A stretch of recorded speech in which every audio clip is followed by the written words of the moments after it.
Hey there pranksters, welcome back to another fun video, and in this particular video I'm gonna show you 20 of my favorite food hacks that I've personally tried. But before we get started, let me announce the giveaways for this video. If this video gets 5,000 likes, I will give away a giant box of snacks to someone from the comments, and at 12,000 likes, the winner will get a brand new Nintendo Switch plus a game of their choice. To participate in these giveaways, all you have to do is like this video and leave a cool comment below. One last thing, make sure you are subscribed to this channel. Best of luck, guys!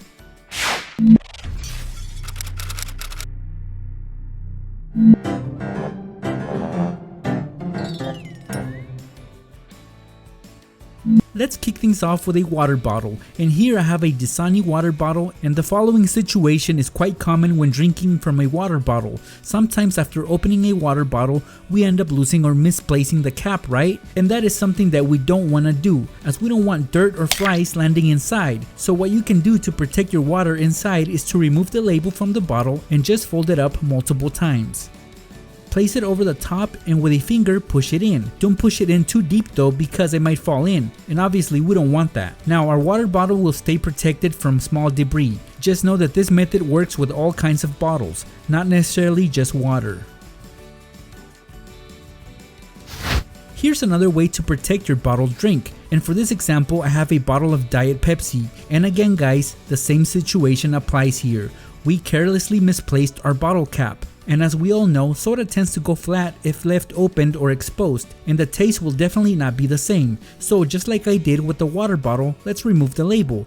You might want to be careful when doing this though, because you want to avoid any spills. Also guys, let's remove the ring from the top of the bottle. You might struggle with this a bit, but it should come off eventually. Here's what you do now. Place the label over the top of the bottle, and to hold it in place, twist the ring back on, and just like that, you'll keep your soda protected and preserved its good taste. I'm sure a lot of you guys have seen a pack of cookies like this one right here at your local grocery store. Some might be name brands and others are knockoffs, but regardless of all that, they are packed in a similar way. Typically when you open them and take out the tray, that very tray is divided into multiple sections. This one for example comes in 3 rows, and I know for a fact that I will not be finishing these cookies in one sitting. The most I could possibly eat is 2 rows, so what do I do with the 3rd row? Well, I'll save it for later, and I can do that by cutting off the other 2 sections and using one of those as a top to keep my cookies safe and protected, and this will ensure that they will not go stale on me. Plus they look pretty cool and it's easier to store them away. Every time I get a cup of mini Oreos, I pretty much know what to do. First, I'll eat a few as snacks throughout the day. Once I get them down to about the middle of the cup, that's when I take out some milk and pour some inside, because eating Oreos as if they were cereal is very convenient, especially when they come in a cup that's ready to go. Basically what I'm saying guys is just add milk and you'll have yourself some mini Oreo cereal. One of the oldest food hacks in the book is when you stick a fork between an Oreo and dunk it into some milk. It's actually one of my favorite hacks, and it mainly works with regular size Oreos. If you try to do this with mini Oreos, you can actually fit 2 of them into a fork. So with that in mind, it inspired me to try something different, and for this example we'll be using some mini Oreos and some floss. Yeah, I know it sounds a little bit crazy, but it totally works. So let's take out a piece of floss and tie a knot on one end. This will help keep the mini Oreos on when you slide the floss in between them. As you see right here, they stay put and you can add as many as you want. Then all we do is just dip them in some milk. You can eat them as you would a shish kebab. You might get a mint chocolatey taste, which is not bad at all guys. One of my favorite breakfast pastries is and has always been Pop-Tarts, but unfortunately I've been eating them the wrong way my whole life. You see guys, every time I would open up a pack of Pop-Tarts, I will immediately start taking off the crust. Pretty much anything that didn't have a coat of frosting will have to come off, and before I knew it, I had removed a big chunk and was left with a much smaller Pop-Tart. I'm sure many of you guys can relate, especially since crust doesn't really provide any flavor to satisfy our sweet tooth. So as I've gotten older, I've gotten smarter and less wasteful. So here is my trick to be able to enjoy your Pop-Tarts without removing the crust. First, get a bowl or a cup and cover it up with some plastic wrap. Now inside we can start to put pieces of our crumbled up Pop-Tart. The bottom will contain more of the jelly and frosting. On the center though, it will be more of the crust than anything else, and that's just one Pop-Tart. Let's add another one in there. And of course you can choose to add as many as you want, but 2 works for me. At this point you can use a cup to compress the Pop-Tarts together. At first the cup worked fine, but to crush these real well, just fold in the plastic wrap and press down with your fingers. Once fully compressed, just open up the plastic wrap and pull it out from the cup. Make sure that you have a plate available because we are gonna flip it over, and once you peel off the plastic wrap, you are left with this. I call it a Pop-Tart cake. Looks very appealing, right guys? Well, now you can enjoy the whole thing as the jelly and frosting has spread more evenly and there's plenty of sweetness with every bite. Let me cut this for you so you can appreciate the center even more. See, there's plenty to enjoy there. Every time you crack open a can of soda, it has better be in your plans to drink it all up, otherwise your soda will lose its taste and quality if left open. One of the most common ways to keep a soda can fresh for longer is if you cover the top, and you can do that by placing another soda can over it. It fits in very well and it will help preserve your soda's taste. Most of you guys can relate to the following hack. When sipping from a drink, sometimes we use a straw, but what if the straw is too short to reach us? Well, it's not a big issue as long as you have other straws available of the same size. All we do is join the ends together to create an even longer straw. Now if that doesn't work for you, you can attach more straws onto it and you can keep adding onto it till you reach the desired length. When it comes to eating a Gogurt, there's many ways to do so. It's common for people to freeze them, others will add some onto their fruit salads, and the most common way is to just cut off one end and push out the yogurt into your mouth. Well, a faster and better way to do that is if you take a Gogurt and fold it in half, and right on the crease, you make a slit. So now you can push on both ends and the yogurt will come out through the middle. You'll get more Gogurt in less time with minimal effort. Just like a Gogurt, there's so many ways to eat a Slim Jim. For example, here I have a large stick of beef jerky and I prefer to eat this like I would a string cheese. And to do that, let's cut off one end of the wrapper and pull out a big portion of the Slim Jim. While it's laying flat, we can cut into it. About 4 or 5 parallel lines will do. See guys, now I can pull it apart with ease. Like I said, it's best eaten like you would a stick of string cheese. Lunchables can either be considered a snack or a full meal depending on how hungry you are. Now to make it a snack rather than a full meal, you'll have to eat your Lunchables in portions, and that can easily be done. For example, the Lunchables that I have right here is divided into 4 compartments, which contains cheese, ham, crackers, and cookies. Well, with a pair of scissors, we can split up those sections of the Lunchables. Now, not only can you enjoy each section as a snack, but you can store these anywhere now that they're smaller. The best part is that they remain sealed until you open them. When it comes to sharing snacks or candy that come in a box like this one, it can be annoying, especially if you're having to pass the box around. I really don't like that, and you'll have to agree it's not very convenient. So what you can do is place the box down on a table, lay it flat, and with a blade, make a large cutout on top. By making this opening, it'll be easier for everyone to grab some candy from inside without having to pass the box around. Plus, it's less germs to deal with. Now here is the opposite scenario. You have a cup of cookies that you are about to open, but you know that once you do, everyone is gonna wanna stick their hands in there and take as many cookies as they want. Well, to avoid all that and only share a minimal amount, instead of pulling back the whole seal, just make a small cut on it and make sure that the cutout is small enough for only one cookie to come out through at a time. By doing this, you reduce the chances of people taking more than just one cookie, which can only mean more cookies for you in the end. I can definitely say I'm a big fan of Pringles, especially because they have so many flavors available. But I also hate the fact that I only get one flavor per can.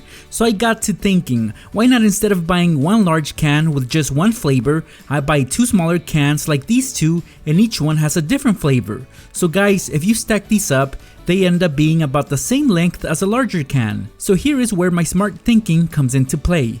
Let's take both of the smaller cans and open them up. Let's get rid of those seals. For example, these sour cream and onion are now opened, and now these barbecue Pringles are opened as well. Let's put the lids back on each can and join them together just like you see right here. Make sure that the bottoms are touching each other, and of course we'll hold them in place with some clear tape. The idea here is to have 2 flavors in one can, so if I'm craving some barbecue flavored Pringles, I'll get them from this side. And if I want some sour cream and onion, I'll just flip it over and get some of those as well. Again, this is 2 flavors in one can. Now guys, if this method doesn't work for you because it might be too many chips for you to handle, well, you could swap out one of the mini Pringles cans with a can of peanuts. If the cans are the same size, it won't be a big issue aligning them. It makes for a really good to-go snack.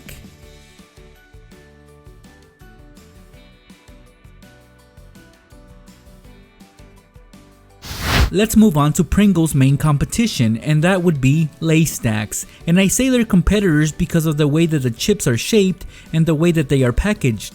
They both come in cans, but what I prefer about the cans of Lay's Stacks is that they are more flexible and we can do more things with them. For example, at one point, let's say that you want to host a party and you want to have Lay's Stacks available for your guests. Without having to use extra plates or bowls, you can just use the can itself. Let's begin by removing the chips from inside carefully, and the best way to do that is with a sheet of paper. This is a very clever hack when you want to pull out the chips out of the can. Now that the can is empty, we can easily cut the can in half just like you see right here. Also cut the lid in half, and each half we are gonna tape onto the opened end of each half can. Let's put the chips back in, and now we can have this at a snack table so that everybody can easily have access to the chips instead of having your party guest reach in there with their dirty hands. To make a PB&J sandwich, you of course need the following: 2 slices of bread of any kind, some peanut butter, some jelly, and of course a plate to build your sandwich on. To me, this process can seem long and annoying. Sure, taking out 2 slices of bread isn't as bad, but having to spread them with some peanut butter and jelly can get annoying. Here I'm using a butter knife to cover this piece of bread with peanut butter. Now I gotta wipe that knife clean in order for me to dip it into the jar of jelly. Overall, I'm not a big fan of this method, so what I recommend you guys do if you don't want to use a knife is the following. Take 2 sandwich bags. One you will fill up with some jelly. Add as much in there as you want. Corner it and then simply just tie it up. The other bag you will fill up with some peanut butter, and just like you did with the jelly, you'll tie it up. We are pretty much done here. Keep these handy in the fridge, and when you want to use them, cut off a piece from the corner to be able to squeeze out both the jelly and the peanut butter. It makes the process of making a PB&J sandwich so much easier.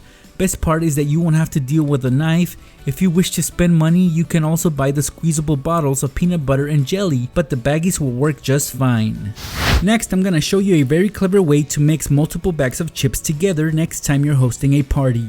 Usually when people do this, they buy a bunch of chips and pour them onto a bowl, and that's cool, but they just don't mix them very well, and eventually people will eat the first layer, then the second layer, and so on. Well, a good way to make sure that all the chips are eaten evenly is by pouring all the chips inside a plastic bag, and of course it has to be a clean bag. Once all the chips are in there, shake up the bag and try to make sure that all the chips spread out. Once done, simply just put them back in the bowl and you'll see a big difference.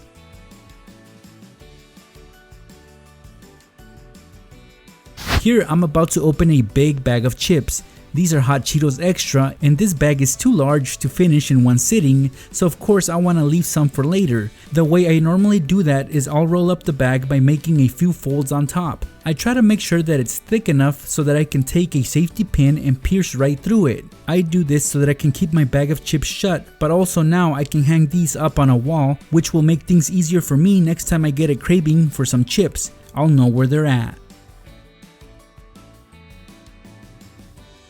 One of the biggest issues that you can run into when opening up a box of juice pouches is the following. For example, here I'm using some Kool-Aid jammers.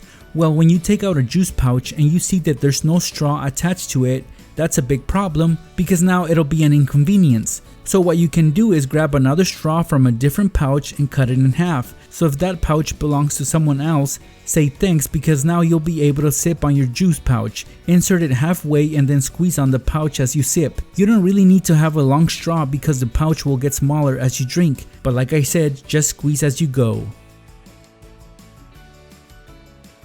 Now let's say that you run into the same issue, except that this time there aren't any straws available at all. Trying to suck out the juice through the small straw opening would be so annoying, so the best thing that we can do in this scenario is just cut off the top of the pouch and then simply pour the juice onto a cup. When you do this, be prepared to be disappointed by the amount of juice that's in there. It's not a lot. And there you guys have it, 20 clever food life hacks that will make eating snacks much more easier and fun. Hopefully these come in handy to you as they did to me. Now guys, at the start of this video I announced a few giveaways, so here's the recap. Once this video gets 5,000 likes, I will be giving away a box of snacks. At 12,000 likes, the winner will get a brand new Nintendo Switch. So to participate in these giveaways, all you have to do is like this video and leave a cool comment below. That's it. Best of luck, pranksters. I'll see you guys in my next video. Thanks for watching.